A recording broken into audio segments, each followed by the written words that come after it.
Kayak masjid, tapi kok rata aja. Masjid apa udah nih kita? Apa gajal ya?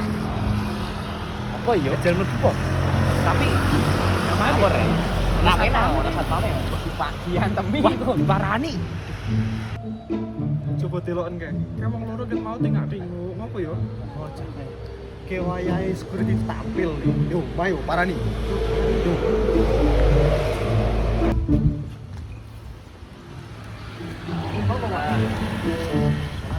Telat, Pak.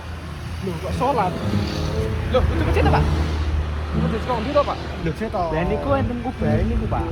Walah, niki mboten kubah, Pak. Nah, terus niki panggilan apa nggih, Pak? Oh, jadi niki niku kantor BMKG. Stasiun klimatologi DG. Itu Apa? Kantor iki. Nah, jane to. Kantor iki, instansi iki nu duit sampean niku informasi terkait masa tanaman sampean niku lho. Misal enten kemarau. Nah, kapan waktune niku ben pas tanaman sampean niku ben mboten gagal panen. Itu cocok iki. Pak bapaknya ngerti sekolah petani, Pak? nggih. Tampilane lho pol pase niki lho. Kata Kita ya. jebul Iya. iya. Tok to ya. Oke, informasinya arep tak infokan nang jero ya. Boleh, Pak. ya. Boleh, Pak. Yo, cocok iki, Pak.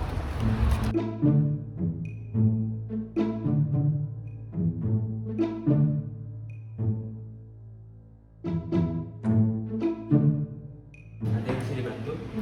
Jadi gini Mas, dua bapak ini adalah petani lokal yang mau tahu tentang stasiun klimatologi Jakarta dan informasinya. Itu. Boleh. Ayo saya antar ke atas saja biar langsung ke pegawai jadinya. Makasih ya Pak. Iya.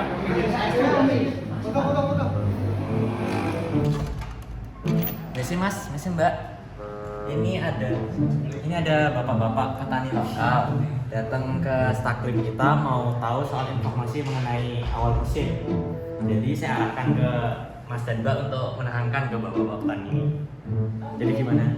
Iya, kenalin Pak. Enggak. Oke, silakan dulu Pak.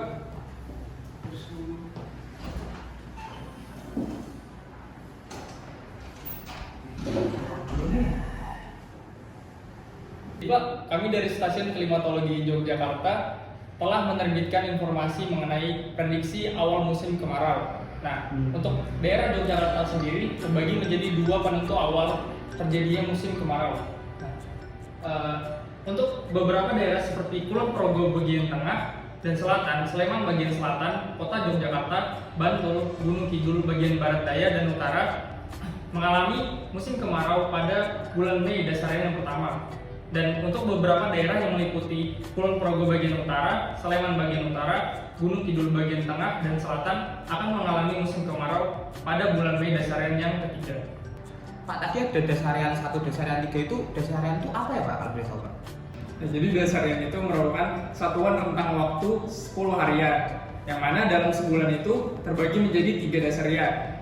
Tapi Pak, tadi bilang musim kemarau itu mulainya di bulan Mei ya Pak ya? Tapi bukannya setahu saya tuh selama ini kalau musim kemarau dimulainya di bulan April ya Pak? Nah, benar Pak, untuk kondisi normalnya memang seperti itu. Namun, untuk tahun ini kami memprediksi bahwa awal musim kemarau akan mundur 1 hingga 2 dasarian. Dan kami juga memprediksi bahwa sifat hujan di musim kemarau nanti kemungkinan akan bersifat di atas normal.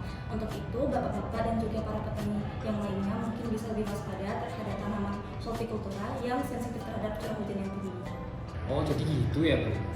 Kalau untuk musim kemarau besok itu berarti tetap masih ada hujan ya? Iya benar Pak, berdasarkan prediksi kami, curah hujan pada musim kemarau di daerah Yogyakarta akan bervariasi dari 251 mm sampai 350 mm.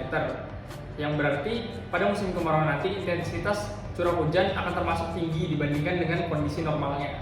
Nah, untuk puncak musim kemarau sendiri pada bulan Juli akan terjadi pada sebagian besar Kulon Progo, Sleman, Kota Yogyakarta, dan sebagian besar Gunung Kidul. Dan untuk bulan Agustus akan terjadi puncak musim kemarau untuk daerah-daerah seperti Kulon Progo bagian timur, Bantul bagian selatan, Gunung Kidul bagian barat daya. Oh jadi gitu ya? Berarti untuk musim kemarau ini itu berlangsung berapa lama ya?